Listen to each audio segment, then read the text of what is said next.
Welcome to the Smart Weight Loss Coaching Podcast. I'm Dr. Lisa Oldson, a board-certified weight loss medicine specialist and certified life coach. In this podcast, I'll share fresh insights and effective techniques for incorporating mindset, habit change, and proven science into your life. Are you ready to achieve sustainable weight loss, wellness, and longevity? Then let's jump in and lose weight the smart way. Welcome back. I'm so glad you're here today because this episode is one of those simple, practical, why didn't I think of that conversations that I hope is going to stick with you. We're talking about preparation. And before you think, I already know about meal prep, Lisa, hang on, because I'm not here to tell you to spend your entire Sunday cooking 12 containers of brown rice. I promise. What I am going to talk about is something smaller, gentler, and also a total game changer if you invest a little time up front to put my 5-point concept into action. Let's start with a quote I read recently in a New York Times Mother's Day feature. They asked people to share the wisdom their mothers always passed along, those little sayings that stayed with them through the years. One submission stopped me in my tracks. It came from Marilyn Escobedo from San Antonio, who is 81 years old. Her mother used to say, "The day starts the night before." I love that. It means you need to be ready for tomorrow before you go to bed tonight. And you know what? That simple idea has everything to do with your health, your weight loss goals, and your ability to show up for yourself every single day. Preparation is a health strategy, not a chore. So let's dig into this, starting with a truth I've seen play out in my practice over and over again. Most people don't struggle with healthy eating because they don't know what's healthy. You know, you're not confused about whether a salad is healthier than a bag of chips. The struggle happens when life gets busy, when you're hungry and tired, and when there's nothing easy and healthy within reach. That's not a willpower problem. That's a preparation problem. Think about it this way. If you don't think about food until you're already hungry, you're making decisions in the worst possible state. When your blood sugar may be dipping, when you're stressed, when it's 6 p.m. and everyone in your house wants dinner 20 minutes ago. That's exactly when the drive-thru or ordering in wins. Productivity expert David Allen, who wrote the classic book, Getting Things Done, has a saying that I think is pure gold. Your mind is for having ideas, not for holding them.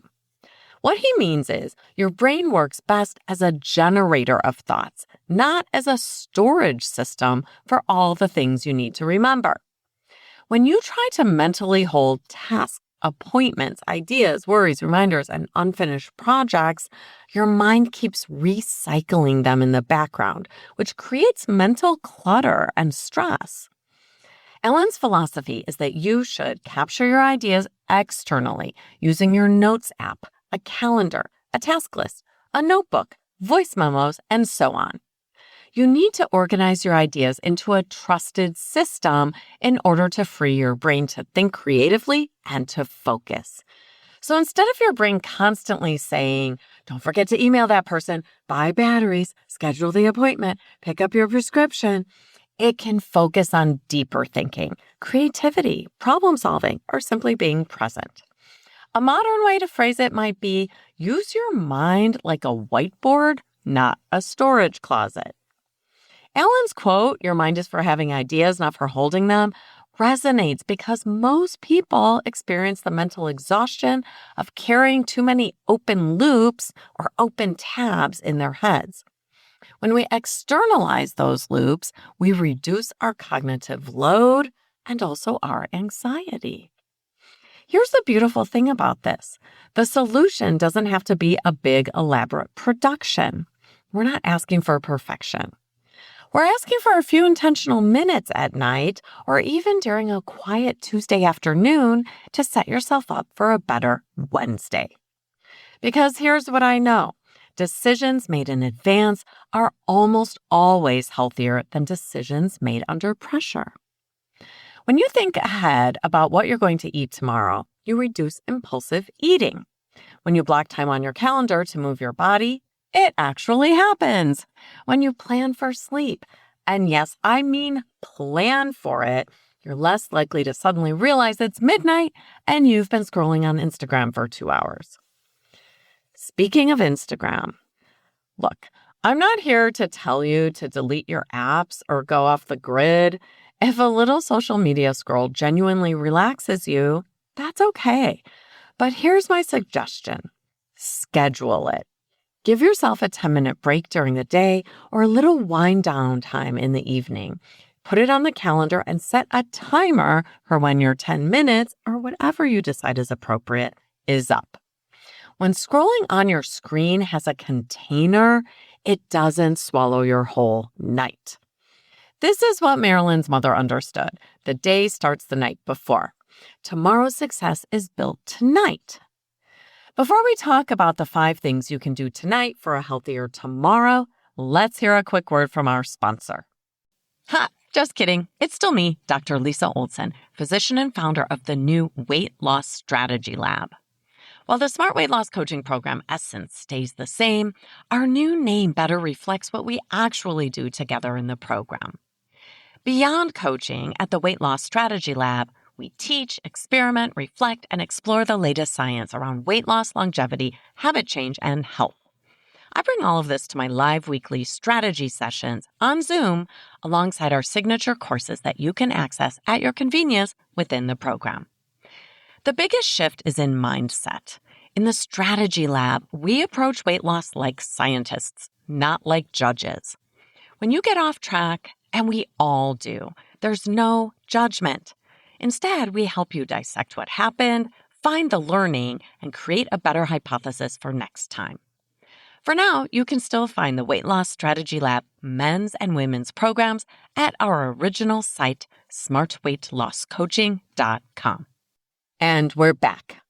I'd like to spend a few minutes with you here talking about what the experts in time management and organization say about the power of small, consistent preparation, because I think it validates what so many of us intuitively know but don't always practice.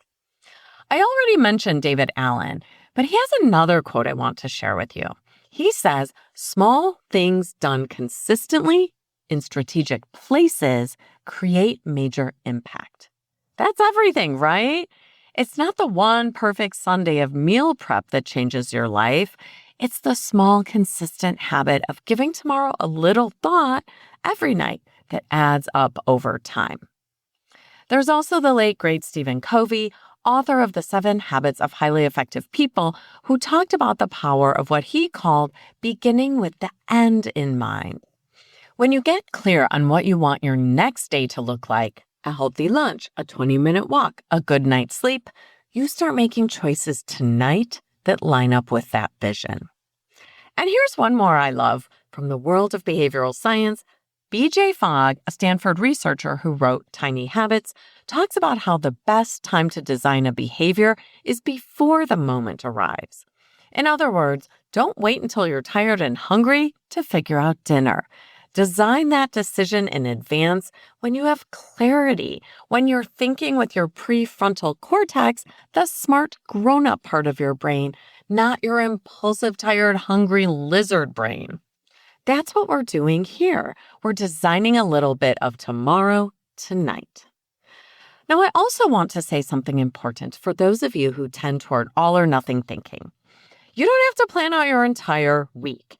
You don't have to batch cook every protein and chop every vegetable on Sunday. That's a wonderful thing to do if it works for you, but it's also completely okay to simply sit down on a Tuesday night and spend a few minutes thinking about Wednesday. What will you have for breakfast? Is there something in the fridge for lunch? Do you have a plan for dinner, or do you need to defrost something tonight? That's 5 minutes. That's it. That's the whole ask. And here's what happens when you do it. You stop making food decisions when you're at your most vulnerable. You eat in a way that aligns with your goals. You'll feel better. And over time, that becomes your new normal. All right, let's get practical. I want to leave you with 5 simple things you can do tonight or any evening to set yourself up for a healthier, more intentional tomorrow. Think of this as your personal "the day starts the night before" checklist. Number 1, do a quick food scan. Open the fridge, open the pantry. Spend 2 minutes thinking about what tomorrow's meals could look like. You don't have to cook anything right now. You just need a plan. If you know lunch is going to be tricky, pack something tonight. If you know you tend to skip breakfast when you're in a hurry, set out what you need so it's ready to grab. Decision fatigue is real, and this tiny act eliminates it. Number 2, schedule movement on your calendar. Not as a vague intention, as an actual appointment with yourself. Even 10 or 15 minutes counts if that's all you have time to do. Put it in your phone and treat it like a meeting you can't skip. Because here's the truth. If you leave movement up to whenever I have time, the day will fill up and it won't happen. Believe me, I know from personal experience. Block the time and protect it. That always helps me so much. Number 3, set your sleep target. What time do you need to wake up? Now count backward, 7, 8, even 9 hours to get your ideal amount of sleep. What time does that mean you need to be in bed with the lights out? Not starting to get ready, but actually in bed with your eyes closed, ready to drift off to sleep? Work backward from that to figure out when to start winding down. Because sleep is not a luxury. It's a metabolic necessity. Poor sleep raises your hunger hormones, makes you crave high-calorie, nutrient-depleted foods, and makes healthy choices so much harder the next day. Plan for your sleep like it's the most important appointment of your day, because it kind of is. Number 4, give yourself a downtime window. We're not machines. We need rest, play, decompression, and some of us need human connection at night. Of course, others need quiet time with less social interaction. Whether it's a few minutes with a book, a little TV, some music, or yes, maybe even a scroll on Instagram, build it in intentionally. Give it a start time and a stop time. When relaxation is planned, it's restorative. When it's unplanned, it tends to bleed into your sleep time and might leave you feeling vaguely guilty. You deserve real rest. Just make it intentional. Number 5, do a 60-second tomorrow preview. Before you fall asleep, take 1 quiet minute to mentally walk through your day tomorrow. What's on your schedule? When will you eat? When will you move your body? Is there anything you need to prepare, pack, or think about? This isn't about stressing over tomorrow. It's about clearing your mental slate so you can sleep well and wake up ready. Think of it as a quick review before you close out the open browser tabs in your brain. So there you have it, my friends. 5 simple things stemming from one powerful idea. The day starts the night before. Thank you, Marilyn Escobedo and her wise mother, for that gem. And thank you, truly, for spending part of your day with me listening to today's episode. Before we wrap up, let's take a moment to set your NBA, your next best action. Hopefully, you're going to jot down the day starts the night before checklist and start giving it a try. Whatever your MBA, if this episode resonated for you, please share it with a friend who might benefit from it too. Thanks so much for listening. If you'd like more support during your smart weight loss journey, check out our group coaching program at smartweightlosscoaching.com. Until next time, stay well and stay smart.